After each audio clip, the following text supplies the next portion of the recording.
ഇന്നൊരു ഹൈദരാബാദി ദം ബിരിയാണി റെസിപ്പി നോക്കിയാൽ 1 കിലോ ചിക്കനിലേക്ക് ഇഞ്ചി വെളുത്തുള്ളി പേസ്റ്റ്, 1 സ്പൂൺ മുളക് പൊടി, 1/4 സ്പൂൺ മഞ്ഞൾപ്പൊടി, പിന്നെ 2 സ്പൂൺ ഗരം മസാലപ്പൊടി, കുറച്ച് ഏലക്കാപ്പൊടി, ഇനി ഒരു 3 ടേബിൾ സ്പൂൺ തൈര് ചേർത്ത് ഒനിയൻ വറുത്ത് വെച്ചതും ചേർത്ത് കൊടുത്ത് മല്ലിയില, പുതിനയില, 3 പച്ചമുളകും കൂടി ചേർത്ത് അതിലേക്ക് ആവശ്യത്തിനുള്ള നെയ്യ് ചേർക്കുക.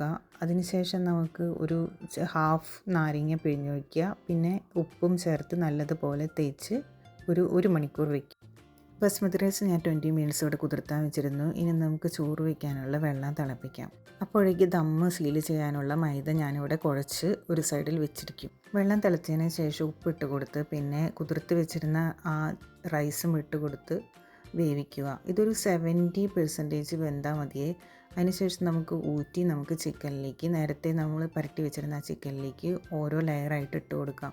എന്നിട്ട് അതിന് മുകളിൽ മല്ലിയില, പിന്നെ വറുത്ത് വെച്ചിരുന്ന ഒനിയൻ, കാഷ്യൂനട്ട് ഇതൊക്കെ ഇട്ട് കൊടുത്ത് അഗെയിൻ പിന്നെയും റൈസ് ഇട്ട് കൊടുത്ത് ഇതന്നെ റിപ്പീറ്റ് ചെയ്ത് കുറച്ച് ഗരം മസാലപ്പൊടിയും പിന്നീട് എല്ലാ റൈസും കൂടി തട്ടി ഏറ്റവും മുകളിൽ നമുക്ക് കുറച്ചൊരു ഗരം മസാലപ്പൊടിയും നെയ്യും പിന്നെ അത് സഫ്രോൺ ഞാൻ മിൽക്കിൽ കുതിർത്ത് വെച്ചിരുന്നു അതും ഇട്ട് കൊടുത്ത് എഗ്ഗും ഇട്ട് കൊടുത്ത് സീൽ ചെയ്യുകയാണ് ഞാനിത്. നേരത്തെ മൈദ ഞാൻ കുഴച്ച് വെച്ചില്ല, അത് വെച്ച് സീൽ ചെയ്ത് ഒരു 20 മിനിറ്റ്സ് നമുക്കത് ഒരു മീഡിയം ഫ്ലെയിമിലും 5 മിനിറ്റ്സ് നമുക്ക് ലോ ഫ്ലെയിമിലും കുക്ക് ചെയ്തെടുത്ത് കഴിഞ്ഞാൽ നമ്മുടെ ഹൈദരാബാദി ദം ബിരിയാണി ഇവിടെ റെഡിയാണ്. നല്ല പോലെ വെന്തിട്ടുണ്ട്, ചിക്കനൊക്കെ നല്ല പോലെ കുക്കായി വന്നിട്ടുണ്ട്. പിന്നീട് മുകളിലത്തെ റൈസ് പാട്ട് നമുക്കൊന്ന് മാറ്റിയിട്ട് കൊടുക്കാം. താഴെയുള്ള ചിക്കനും മസാല അടങ്ങിയിട്ടുള്ള റൈസും കൂടി നമുക്ക് ഒരുമിച്ച് മിക്സ് ചെയ്തെടുക്കാം.